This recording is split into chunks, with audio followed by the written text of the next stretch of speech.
Tuhan, Engkau menyelidiki dan mengenal aku. Engkau mengetahui kalau aku duduk atau berdiri. Engkau mengerti pikiranku dari jauh. Engkau memeriksa aku kalau aku berjalan dan berbaring. Segala jalanku Kau maklumi. Sebab sebelum lidahku mengeluarkan perkataan, sesungguhnya semuanya telah Kau ketahui ya Tuhan. Dari belakang dan dari depan, Engkau mengurung aku dan Engkau menaruh tangan-Mu di atasku.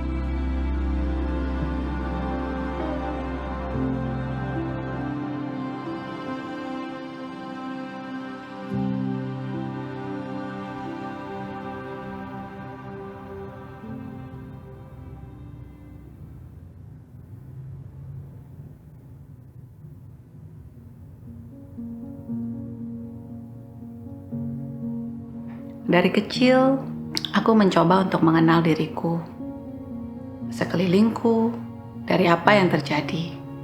Apa kata orang, kata keluargaku, apalagi kata mama. Penting banget buat aku. Iva, tolong ambilin mami air dong. Gak mau. Buat apa susah-susah lahirin lu? Cuma disuruh ambilin air aja lu gak mau.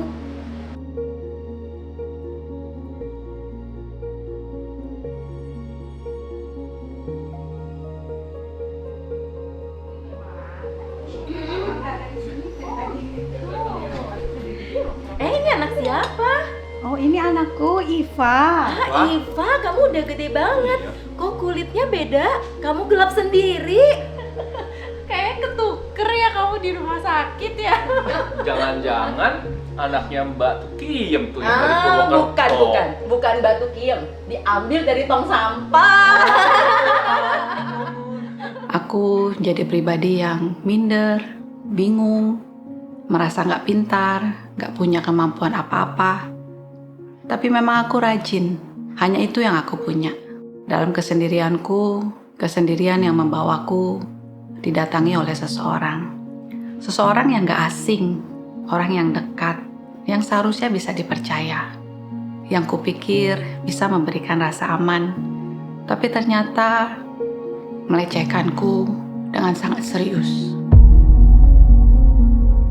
Semakin aku merasa menjadi pribadi yang gak berharga, dimanfaatkan, dan memang gak layak untuk disayangi. Semua perasaan ini mungkin aku pikir bisa dibayar kalau aku jadi anak baik. Aku coba lakuin banyak hal supaya disayang, diakui sama mama papa, dan menjadi anak yang bisa diandalkan dan ngebanggain orang tua. Sejak itu, dari kelas 3 SD, setiap pulang sekolah, aku langsung ke toko mama. Bantu mama jualan baju sampai sore. Sampai akhirnya waktu itu kondisi dalam negeri sedang tidak aman. Aku pergi ke luar negeri. Aku kuliah sambil bekerja untuk bisa bertahan hidup. Aku pikir setelah lulus, hidup akan lebih baik. Tapi ternyata ada badai yang lebih besar sedang menunggu. Tahun 2004, Mama meminta aku pulang. Papa hampir bangkrut. Papa orang yang sangat baik, bahkan terlalu baik, sampai dimanfaatkan oleh teman-temannya. Semua yang dibangun bertahun-tahun habis begitu aja karena ditipu oleh orang-orang yang seharusnya bisa dipercaya. Saat itu, aku baru mulai percaya Tuhan. Aku berdoa, aku berharap Tuhan menolong kami. Dan ternyata dalam waktu 2 tahun, usaha Papa bisa bangkit kembali, bahkan maju dengan terlalu cepat. Yang aku tahu, keberhasilan itu karena kekuatan aku, bukan karena Tuhan. Aku jadi pribadi yang lebih berambisi, semakin punya ruang untuk membuktikan diri. Aku mengejar dunia sekuat tenaga. Sampai satu hari, jiwaku lelah. Semua ketakutan, keminderan, kebingungan, aku tutupi dengan kemarahan, uang dan keberhasilan. Di luar terlihat begitu kuat, tapi di dalam aku sangat kosong. Aku gak bisa tidur, aku gak bisa berdoa. Firman Tuhan terasa jauh sekali. Waktu aku tidur, rasanya aku gak pernah bisa benar-benar istirahat. Bangun tidur rasanya seperti belum tertidur. Aku kehilangan damai sejahtera, aku kehilangan arah. Dalam kondisi itu, aku bertemu seseorang dan kami menikah. Aku berharap pernikahan ini bisa mengisi kekosonganku selama ini. Tapi ternyata pernikahan malah menjadi lebih sulit dari apa yang bisa aku bayangkan. Kerja. Gak pernah ada di rumah. Pikir.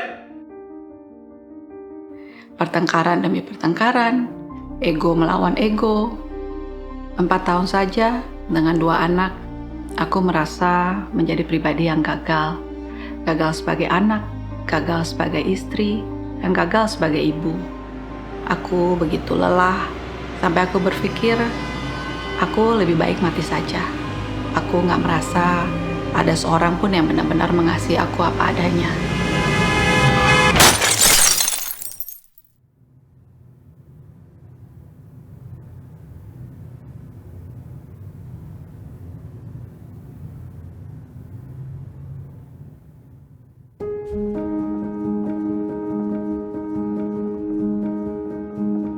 Kami dilayani dengan kesederhanaan, kasih Bapa dinyatakan melalui Kak Kris dan Kak Fung. Sederhana tapi nyata penerimaan, kehangatan, doa kuasa kehidupan Kristus yang menghidupkan aku. Seorang anak perempuan yang dikasihi oleh Bapa. Demikianlah hari ini semua beban terangkat dan terlepas. Aku mendengar cerita tentang seekor ulat yang tidak disukai, bahkan menjijikkan. Namun suatu hari, ia menjadi kupu-kupu yang indah. Yang datang, yang tidak dilihat orang-orang yang merasa dirinya jauh dari Tuhan, merasa dirinya paling hina, gagal, terbatas, sehingga tidak mendapat tempat. Yang dia dapatkan adalah kata-kata intimidasi, penghakiman, perbandingan, dan sebagainya. Seringkali orang memandang apa yang terlihat, apa yang gagal, apa yang kurang, atau bahkan apa yang lebih baik, apa yang lebih hebat. Sehingga sombong, memandang dari 2 sisi. Tetapi ada orang kondisinya melihat dirinya sangat jauh, sangat buruk, sehingga dia tidak berani datang. Karena dunia ini memang tidak dapat melihat nilai keberhargaan hidupmu. Tetapi penciptamu, dia tidak demikian. Penciptamu tahu, dia mengenal engkau, dia mengenal betapa berharganya hidupmu. Dan engkau adalah kepunyaan dia. Only your creator knows how much your words, and you belong to him. Saat itu aku sadar hidupku juga bisa diubahkan ketika aku terus menerima firman dan melepaskan luka di masa lalu. Aku dituntun untuk melepaskan kata-kata luka, trauma, dan identitas yang salah.